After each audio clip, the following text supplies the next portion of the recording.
segala jalan harus dilalui. Kalau kata-kata saja tidak dapat menyehatkan jiwa yang keblinger, apa boleh buat? Suruhlah senjata berbicara satu bahasa yang lebih kuat lagi. Apa kalian tahu Indonesia pernah dijajah oleh negara mana saja? Yuk kita cari tahu. Selamat datang di eDiscovery.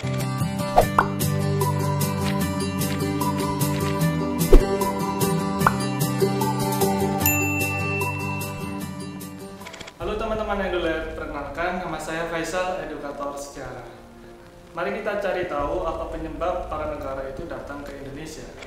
Nah, apa kalian tahu negara mana saja yang pernah menjajah Indonesia?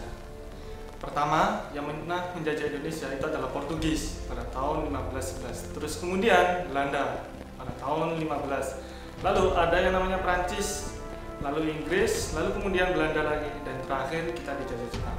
Apa faktor pendorongnya mereka datang ke Indonesia? Faktor pendorong yang pertama ialah jatuhnya Konstantinopel oleh Turki Utsmani pada tahun 1453. Yang kedua, perjalanan Marco Polo ke dunia timur.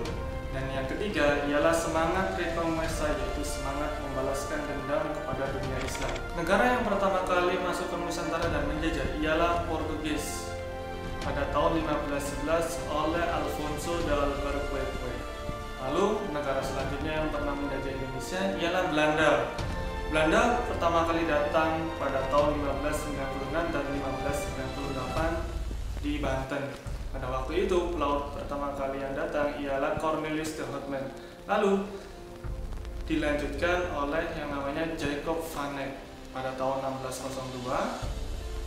Pemerintah Hindia Belanda membuat semacam kongsi dagang yang bernama VOC, yaitu Verenigde Oost-Indisch Company, di mana yang melatar belakangi VOC itu ialah pertama, untuk menghimpun dana pemerintah Belanda. Yang kedua, menghindarkan pertikaian tidak sehat antar pedagang Belanda.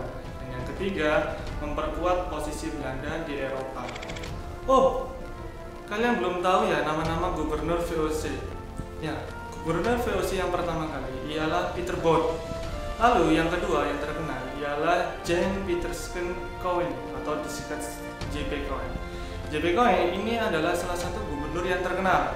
Karena apa? Karena mengganti nama Jayakarta menjadi Batavia atau Bataaf, nama nenek moyang Belanda. Lalu gubernur selanjutnya ialah Cornelis Pilmen, di mana Cornelis Pilmen itu berhasil mengatasi perlawanan dari pertama Sultan Hasanuddin, terus kemudian pemberontakan Trunojoyo yang menghasilkan perjanjian Jepara, di mana seluruh pantai utara Jawa itu menjadi wilayahnya VOC pada waktu Amangkurat yang kedua. Dan yang ketiga itu berhasil mengatasi Sultan Ageng Tirtayasa yang pada waktu itu benar-benar membenci VOC karena monopoli perdagangannya itu. Lalu kebangkrutan VOC menyebabkan kongsi dagang ini diambil alih oleh pemerintah Hindia Belanda. Setelah itu pada tahun 1808 kebetulan pada waktu itu Belanda dikuasai oleh Prancis. Louis Napoleon mengirimkan adiknya menjadi raja, dan pada waktu itu adiknya Napoleon mengirim seorang untuk ke Nusantara, yaitu Herman William Daendels. Herman William Daendels itu memerintah selama dalam kurun waktu 2 tahun saja, 1808 sampai tahun 1810. Di mana pada waktu itu Herman William Daendels pernah membangun yang namanya Jalan Anjer Panarukan yang sekarang menjadi jalur pantai utara Jawa.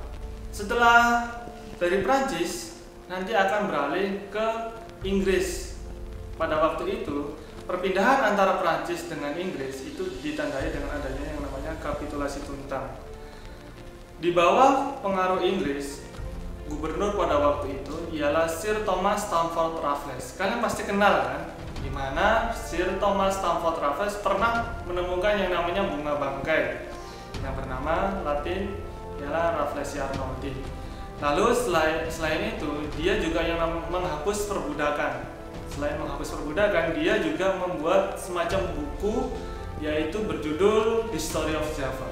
Dari Inggris, terus kemudian kembali lagi ke Belanda melalui perjanjian yang namanya Convention of London. Dari situ beralihlah pemerintahan ke Van den Bosch pada tahun 1830. Kebijakan Van den Bosch yang sangat merugikan bagi rakyat Indonesia ialah culture still seal, yaitu tanam paksa. Awalnya, culture still dilakukan dengan persetujuan penduduk secara sukarela, tapi ada beberapa penyimpangan yang ada di sana. Pertama, tanah yang digunakan itu lebih dari 1/5. Dan yang kedua, kegagalan panen itu seharusnya menjadi tanggung jawab pemerintah kolonial. Tapi kegagalan panen itu dikembalikan oleh penduduk.